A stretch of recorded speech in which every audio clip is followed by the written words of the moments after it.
Rotep Família, mais um vídeo no canal, desde já agradecendo a vocês, todas e todos, por estarem fazendo as inscrições no nosso canal, ativando o sininho de notificações, compartilhando nossos vídeos, deixando os likes de vocês, deixa o like aí, que é muito importante. Muito obrigado aos novos e novas inscritas e inscritos nesse canal, somos um pouco mais de 1.480 inscritas e inscritos nesse canal. Este é o África no Centro, canal para nós discutirmos relações étnico-raciais, história, antropologia, as contribuições que as populações africanas do continente da diáspora legaram para a humanidade, sempre a partir da perspectiva do panafricanismo. Família, a gente está aqui para trocar uma ideia sobre o mês da consciência negra. Já tivemos a oportunidade de falar aqui antes de tudo que envolve essa questão do mês da consciência negra, já tivemos a oportunidade de mostrar aqui a obra do grande Bantu Stephen Biko, do Donald Woods, que é uma obra onde ele fala do grande Bantu Stephen Biko, né, das suas conversas, das suas relações, das suas entrevistas, enfim, da amizade que se formou entre o Biko, que conceituou a consciência negra, e também o Donald Woods, que era um jornalista sul-africano e que viu de perto a luta do Biko. Mas a gente está aqui hoje para trocar uma ideia exatamente sobre esse mês da consciência negra, que muitas das vezes é nesse mês em que eu, enquanto professor de História da África, mestre em Relações Étnico-Raciais, é o mês que eu mais recebo, convites para palestrar. Tá difícil de falar isso. Quando a gente estuda a história do continente africano, quando a gente faz uso de obras de autores do campo do panafricanismo e da afrocentricidade, quando a gente resolve nos aprofundar nos conhecimentos a respeito da história das populações africanas, dos legados que nossos ancestrais deixaram para a humanidade, quando a gente resolve fazer isso, eu resolvi fazer isso em 2007, família. Assim, vão 18 anos. 2007 que eu resolvi fazer isso. Tudo que nós queremos é conhecer tudo que os nossos ancestrais legaram para a humanidade. As contribuições, porque nós fomos e somos e continuaremos a ser, por conta dessa estrutura racista contra a qual nós estamos lutando, alijados desses conhecimentos. O que acontece é que nós somos profissionais, nós somos trabalhadores. E ainda que a gente viva numa sociedade que mantém a sua estrutura escravista, de fato, nós hoje não somos escravizados, nós hoje não somos mais escravizados. Nós que estamos nesse processo de libertação política, econômica, intelectual, também espiritual, logicamente, no nosso povo, nós estamos lutando para isso. Estamos lutando para nos libertar. Economicamente falando, hoje você encontra ainda, dentro dessa estrutura racista, pessoas que desenvolvem trabalhos análogos à escravidão. Só que não é o nosso caso, não é o caso dos pesquisadores, dos professores de história, não é o nosso caso. Então, como nós somos trabalhadores, nós precisamos ser remunerados. Devemos ser remunerados, porque nós somos trabalhadores. Nós não somos escravizados. Superamos, pelo menos em tese, essa questão fundamental. Porém, quando chega o mês da consciência negra, muitas empresas, muitas pessoas, gente que trabalha com educação, que trabalha com moda, que trabalha com saúde, que trabalha com cultura, nos procuram para fazer palestras, para fazer roda de conversa, enfim, para fazer alguma atividade voltada para o tal mês da consciência negra. O que essas pessoas não percebem, ainda que sejam negras, é importante salientar isso, né? Porque enquanto pan-africano nós não passamos pano para ninguém. O que essas pessoas não percebem é que, ao fazer isso somente no mês da consciência negra, elas estão perpetuando o racismo. Estão perpetuando o racismo. Por que só no mês da consciência negra que se faz isso? Se, como disse o grande Bob Marley, as pessoas que trabalham para tornar este mundo ruim não tiram um dia de folga, como é que eu posso tirar? Ele falou isso depois de ele ter tomado um tiro na Jamaica, nos anos 70, quando ele estava tentando apaziguar os ânimos lá de partidos rivais. E ele falou isso. Então, a gente pode pegar essa frase do grande irmão, do grande ancestral Bob Marley, e usar para esse mesmo contexto que nós estamos agora. Nós não tiramos um dia de folga, nós que somos pesquisadores, professores de História da África, né? Nós que somos mestres em Relações Étnico-Raciais, que trabalhamos a questão africana, a questão das relações étnico-raciais, diuturnamente. Todos os dias a gente fala disso. Todos os dias a gente trabalha sobre isso. A gente trabalha como? A gente faz vídeos, como esse daqui.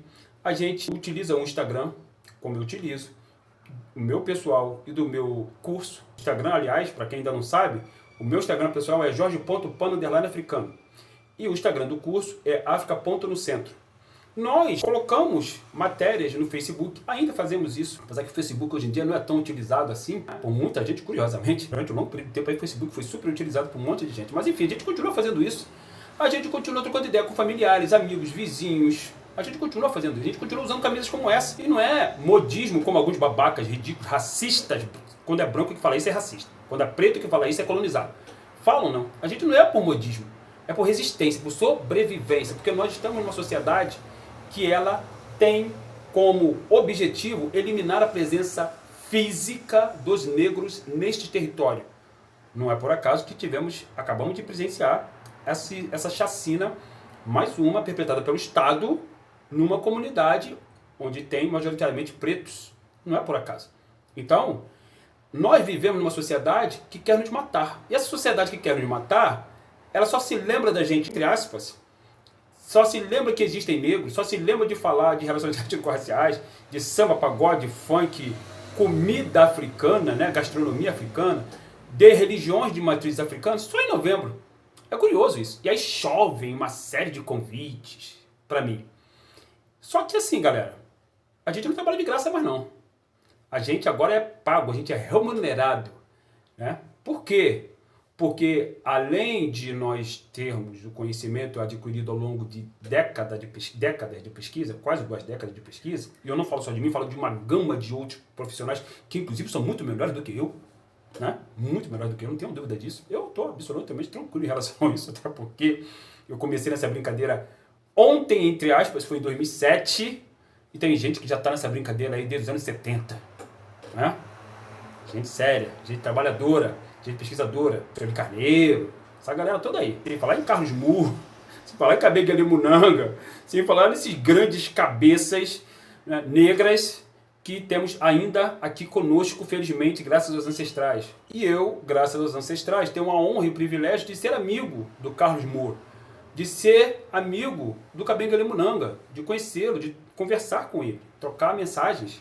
Eu tenho esse privilégio, se é que podemos falar em privilégio de um homem negro numa sociedade racista. Eu tenho essa felicidade.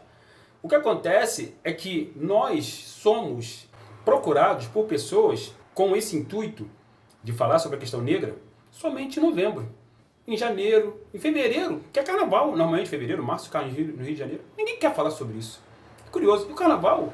O carnaval não é uma festa africana, é uma festa romana, mas o samba é africano.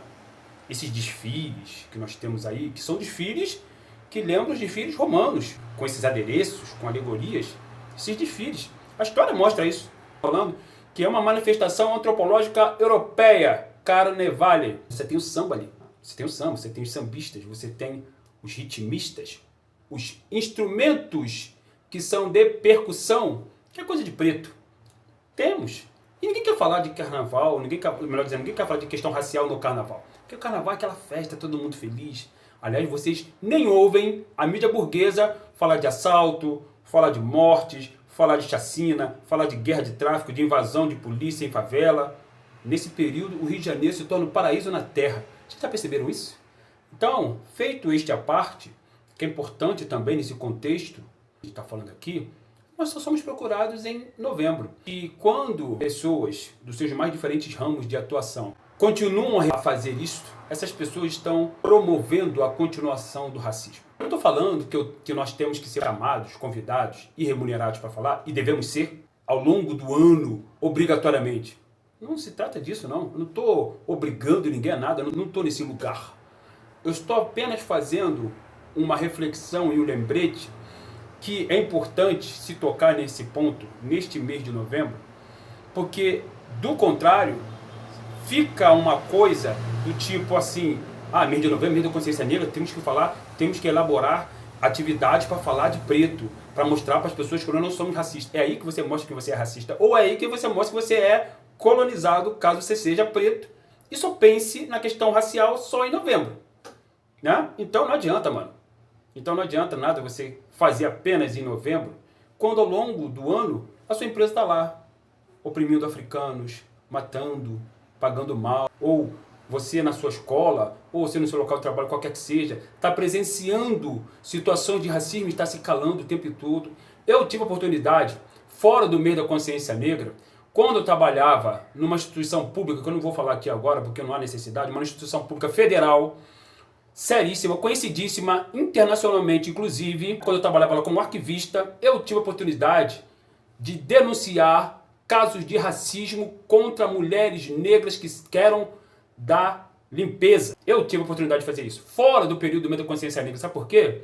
Porque eu não sou militante pela metade. Aliás, não sou só militante, eu sou pesquisador, eu sou teórico. Então, eu sou conhecedor da história dos africanos e africanas. Sou conhecedor graças ao trabalho de teóricos africanos que se debruçaram sobre essa questão, porque senão isso não teria vindo à tona. Então, eu recebi isso dos nossos ancestrais e, logicamente, que eu tenho que continuar a propagar isso.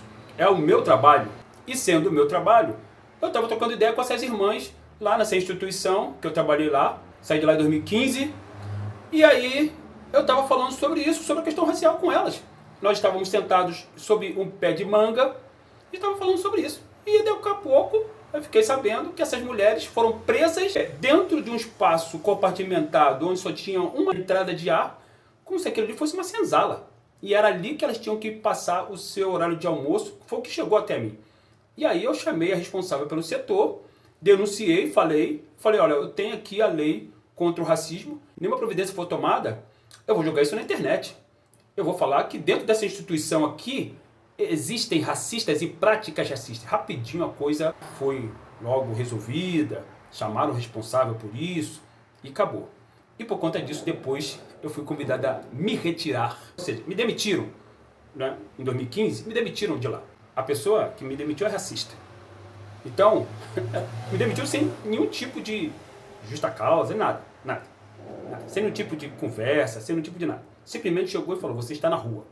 Faltando 1 ano para o meu casamento. Eu me lembro disso como se fosse hoje, porque eu sou arquivista também. Além de ser professor de história, eu sou arquivista. E arquivista não esquece, arquiva. Né? Sou vingativo não, eu sou justo, eu sou filho de Xangô. Né? Então a gente não esquece. Até porque isso foi uma questão fundamental e que tem tudo a ver com isso que eu estou falando aqui. Estamos falando de racismo. Estamos falando de racismo. Então, e essa pessoa que me demitiu, ela é nordestina e branca. Ok? Só para vocês entenderem que não importa onde a pessoa nasça, se ela for branca, ela pode perfeitamente ser racista. Não importa a classe, não importa o gênero, orientação sexual, se ela é de esquerda, de direita, de cima, de baixo, do centro, não importa. Basta ser branca para ser racista. Então, o mês de novembro é o mês que nós, com frequência, recebemos convites para fazer esse tipo de trabalho. Só que, se você, que continua fazendo esse tipo de coisa, não mudar sua postura e não começar a trabalhar a questão racial ao longo do ano e durante todo o período que você estiver trabalhando, não propor isso na sua empresa, não importa o cargo que você ocupe, dê essa ideia lá para o seu chefe, ou para o seu supervisor, seu superintendente, quem quer que seja. Diga para ele ou para ela para fazer esse tipo de ações ao longo do ano. Ao longo do ano, não só no mês de novembro. E diga fundamentalmente para remunerar pessoas que forem convidadas para efetivar esse tipo de trabalho, para realizar esse tipo de atividade. Porque Leandro Carnal, quando é chamado, é muito bem pago para palestrar. Professor Cortella, que é um grande profissional, é muito bem pago quando ele é chamado para palestrar. Bernardinho é muito bem pago quando é chamado para palestrar. Fernando Henrique Cardoso, depois que ele saiu da presidência da República, ele disse que ele ganha mais dinheiro fazendo palestra na França. O que essas pessoas têm em comum? Todas elas são brancos e são homens. Mas pessoas, mulheres brancas também ganham muito dinheiro quando são chamadas para palestrar. Coisa que, por exemplo, a grande Conceição Evaristo, muitas das vezes, negra, a gigante Conceição Evaristo, durante muito tempo, não foi reconhecida por seu grande legado, seu grande contributo para a comunidade preta do Brasil e do mundo. E essa pessoa era negligenciada. Quando ela era chamada, o valor que ela recebia era irrisório. Por quê? Porque se negligenciam pessoas pretas, inclusive no meio da consciência negra. Não é? Então é disso que a gente está falando aqui, família. Então, quando chamarem você, que é pesquisador ou que realiza algum tipo de trabalho nessa área, seja ele qual for, não aceite trabalhar de graça. De graça, a gente não trabalha. Somos trabalhadores, somos profissionais e profissional obrigatoriamente tem de ser pago. E ainda que a pessoa não seja profissional, mas a pessoa vai realizar algum trabalho, esse trabalho tem de ser remunerado. Do contrário, a pessoa que te chamou, que te convidou para fazer esse tipo de atividade não te pagou, seja ela quem for, ela está perpetuando o racismo. Dado o recado, venham todos e todos fazer o meu curso de História da África online comigo, aulas síncronas. Estamos juntos sempre. Me procurem lá no meu Instagram, nos meus 2 Instagrams, caso vocês queiram. Estamos juntos sempre. Hotep, África no Centro.